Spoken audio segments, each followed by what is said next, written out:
A paz do Senhor, estamos aqui mais uma vez para falar da palavra de Deus, que é linda e poderosa. Estamos trabalhando no livro de Atos, mas o Senhor hoje, na hora que eu ia começar a mensagem, eu já tinha estudado, ele mudou para falar do filho pródigo. Então é melhor obedecer do que sacrificar. Vamos aprender com o Senhor e vamos escutar os seus conselhos. Se você vai ver pela manhã, bom dia. Se for à tarde, boa tarde. Se for à noite, boa noite. O tema é: toda escolha tem consequência. Às vezes fazemos escolha porque a gente está vendo o nosso sonho, nosso objetivo. Muitas pessoas são aventureiras, não pensam nas consequências e faz suas escolhas, mas não sabe o dia de amanhã, não sabe as consequências que virão, né? Porque a Bíblia diz que o homem faz plano, mas a resposta vem dos lábios do Senhor. Então vamos ouvir o que o Senhor tem a nos orientar e a nos aconselhar. Amém? Lucas 15, a partir do 11 até o 32, e terminamos com Provérbio 14, 12. Um certo homem tinha 2 filhos. O mais moço dele disse ao pai: Pai, dá-me a parte dos bens que me pertencem, e ele repartiu por ele a fazenda. A gente sabe que herança só é repartida com morte do pai e da mãe. Mas esse pai aqui tem certeza que com um coração dolorido, né? Porque era um mais velho, sabia que isso não ia dar certo. Esse pai aqui também representa o Senhor, que conhece os corações. Muitas vezes são pessoas aventureiras, perdão a expressão, outros vadios, mas as consequências vêm. Esse pai sabia que esse filho não ia se dar bem. Ele tinha tudo na casa do pai, mas ele era um aventureiro, ele era um inconsequente, ele não pensava nas consequências. Poucos dias depois, o filho mais novo, ajuntando tudo, partiu para uma terra longínqua e ali desperdiçou os seus bens, vivendo dissolutamente. Veja que ele perdeu tudo que tinha e viveu do seu jeito, né? Com suas vaidades, com seus sonhos absurdos, perdão mais uma vez, um vadio, um desocupado, sem pensar nas consequências, pegou tudo que era do seu pai e despedaçou tudo. E dá para entender que era com farras. Vaidade acaba. Tudo que é plantado sem um alicerce verdadeiro e sem coisa séria é destruído, e muitas vezes por a gente mesmo. Havendo ele já gasto tudo, houve naquela terra uma grande fome e começou a padecer necessidade. Veja que ele não sabia. Por isso que a Bíblia diz que o homem faz plano, mas a resposta vem dos seus lábios. Ele achou que o dinheiro não ia acabar. Gastou com suas vaidades, seus sonhos, suas... né? Porque quando a gente vai lá na frente, entende que foi com farra, com mulher. E acabou tudo. Tudo que se gasta, se acaba. Se gasta sem um planejamento, se gasta sem ter um retorno para que aquilo aumente, vai acabar. E principalmente uma coisa quando é feita sem uma coisa séria, sem a bênção de Deus, uma coisa quando é feita só para alimentar nossa alma, nossa carne, é prejuízo. Jesus disse a Nicodemos que a carne só prestava para o fogo. Chegou-se um dos cidadãos daquela terra, o qual mandou para seus campos apacentar porcos. Um homem que era filho de fazendeiro, saiu com seus bens para a farra, para sua vaidade, ali perdeu tudo que tinha, agora apacentava porcos. E naquela época, cuidar de porcos era maldição. Veja a que ponto ele desceu. Desejava saciar seu estômago com as bolotas que os porcos comiam, porém ninguém lhe dava nada. Nem a comida dos porcos ele podia comer. Sabe o que é isso? Às vezes o adversário bota na nossa cabeça, se a gente não vigiar, planos achando que a gente acha que vai se dar bem e ele sabe que a gente vai se dar muito mal. Mas ele veio para matar, roubar e destruir. Ele veio para alimentar a carne. Jesus alimenta o espírito. Jesus só aconselha eu e você para o bem. Esse tipo de conselho é coisa do adversário. Se você está aí pensando em fazer escolha, pense direitinho, olhe do outro lado, porque vai ser consequências terríveis. Se Jesus já está avisando hoje, é porque ele conhece o dia de amanhã. Ele é onisciente, onipresente e onipotente. Então eu tenho certeza que essa mensagem tem endereço certo. Lembre-se dos planos, dos objetivos, da escolha do filho pródigo. E agora queria comer comida de porcos e não podia. A que ponto ele chegou? Tornando em si, disse: quantos jornaleiros de meu pai têm abundância de pão, e eu aqui pereço de fome. Ele ali reconheceu onde morava, quem era seu pai. Ele ali reconheceu o que ele tinha feito, onde ele estava, que ele estava muito bem. Mas agora ele desceu num alto nível, estava no meio dos porcos. Quem faz a vontade de Satanás, come comida de porcos. Levantar-me-ei, irei ter com meu pai e dir-lhe-ei: Pai, pequei contra o céu e perante ti. Esse filho reconheceu que não só pecou contra o pai da terra, mas contra o Senhor. E bom é quando dá tempo e quando não se dá mais, né? Dependendo da idade, tudo passa. Dependendo da idade, o pai aqui perdoou. Jesus principalmente.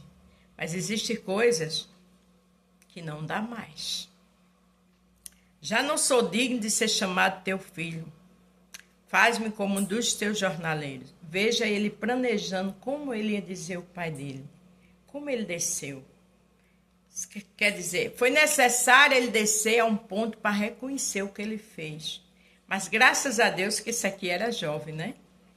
Levantando-se foi para seu pai, quando ainda estava longe, viu seu pai e se moveu de íntima compaixão, correndo, lançou-lhe o pescoço e o beijou.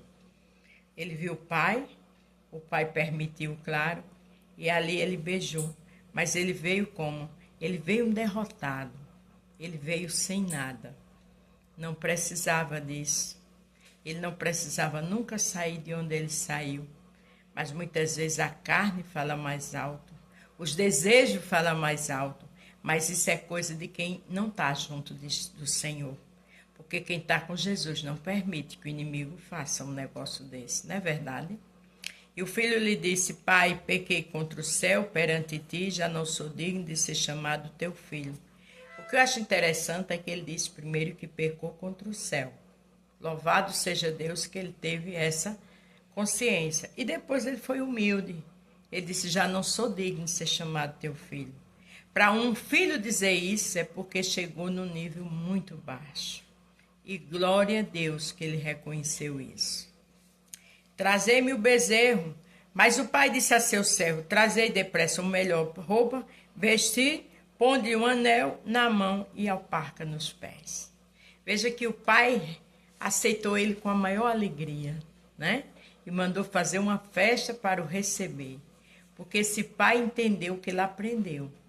E o Pai do céu, esse Pai também representa Jesus, que dá chance, que abençoa, que protege. Agora, lembre-se que este homem era jovem. Eu e você, eu já tenho 55 anos, né? A gente tem que pensar direitinho no que vai fazer. Porque os sonhos, as vaidades, têm consequência. E dependendo da idade, a responsabilidade e as consequências serão bem piores. Trazer o bezerro cevado, matai, então comamos e alegramos, porque este meu filho estava morto e reviveu. Tinha sido perdido, foi achado e começaram a alegrar-se. Veja que aqui esse pai representa o Senhor. E o Senhor disse que ele estava morto espiritualmente. Reviveu, entendeu suas falhas, estava perdido, sem rumo, foi atrás de vaidade e foi achado e começar a alegrar-se. Louvado seja Deus. Ele teve chance de recomeçar, mas ele era jovem. Que eu e você, de acordo com a idade, vamos pensar, vamos analisar, porque o tempo não volta. E seu filho mais velho estava no campo, porém quando ouviu e chegou perto da casa, ouviu música e as danças. E chamando um dos servos, perguntou-lhe o que era aquilo. O filho não sabia de nada, estava no campo trabalhando. Você vê que era um filho obediente, não tinha saído da fazenda, É como um servo de Deus que nunca sai dos caminhos do Senhor. Estava ali com seu pai. E ele disse: vê teu irmão, teu pai matou um bezerro cevado porque o recebeu são e salvo. Quer dizer, graças a Deus, recebeu ele de novo são e salvo porque não estava doente, né? Salvo porque ele reconheceu suas falhas e agora era uma nova criatura. É quando alguém sai dos caminhos do Senhor que tem consequências terríveis e volta para a casa do Senhor. A vida está desmantelada, mas não está morto, está salvo, ressuscitou, reconheceu que estava morto e agora está diante do Senhor. Louvado seja Deus. Mas ele se indignou e não queria entrar, e saindo o pai estava com ele. Ele se indignou porque ele sabia que estava sempre com o pai e aquele filho foi embora. Ele se indignou porque era humano, mas a gente tem que entender que o Senhor é maravilhoso, não é igual a mim e a você, nem igual o irmão. Ele dá chance, ele é misericordioso, ele é bondoso, ele é maravilhoso e a gente não pode perder nunca essa sensibilidade. Mas respondendo ele, disse ao pai: eis que te sirvo há tantos anos, e sem nunca ter transgredido o teu mandamento. Nunca me deste um cabrito para alegrar-me com meus amigos. Ele diz uma coisa interessante: eu sempre estive contigo. Eu sempre respeitei os mandamentos. É filho de Deus que nunca sai da casa do pai. Aí de repente chega aquele que, pintou miséria e o Senhor recebe, ainda dá dons, porque o Senhor conhece o coração e sabe que ele se arrependeu de verdade e agora ele vai ser um servo de verdade. E esse pai aqui entendeu que aquele filho foi para o mundo, perdeu tudo que tinha, voltou machucado. E esse pai entendeu que precisava ajudar ele. Mas o filho dele estava sempre com ele, o ajuizado. Vindo, porém, este teu filho, que desperdiçou os teus bens com as meretrizes, mataste um bezerro cevado.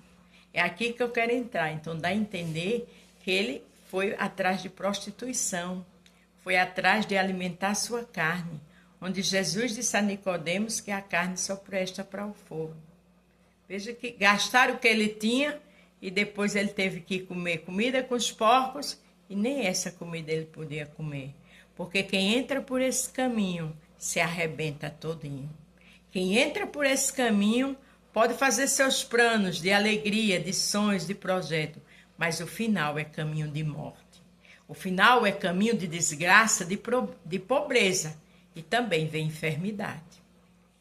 E ele disse: filho, tu sempre estás comigo e todas as minhas coisas são tuas. Então ali o pai que orientar o filho: olha, você sempre está comigo. Não precisa eu te dar bezerro porque você pega, você mata a hora que você quiser. Mas era justo alegrarmos e folgarmos, porque este teu irmão estava morto e reviveu, tinha se perdido e achou-se. Então ele orientou o filho: olha, perdoa teu irmão, entende que ele estava perdido, mas ele reviveu. Mas eu volto a repetir, esse filho era jovem, ele tinha um início de caminhada pela frente, ele ia reconstruir tudo de novo. Agora eu e você, dependendo da idade, vamos pensar. Não deixe que a carne lhe mande em você. Não deixe que os absurdos da vaidade, dos projetos, dos sonhos, que não faz sentido, que é a carne, achando que vai se ficar bem, que não vai. Tenha cuidado com suas escolhas. Para terminar, Provérbio 14, 12 diz o seguinte: há um caminho que ao homem parece direito. É seus projetos, suas vaidades. Mas o fim deles são os caminhos da morte. Então vamos ter cuidado, porque aqui era um jovem e teve escolhas e teve consequências terríveis. Agora imagina depois de uma certa idade, não é verdade? Então lembre-se do tema: toda escolha tem uma consequência. A paz do Senhor, fique todos com Deus e até amanhã.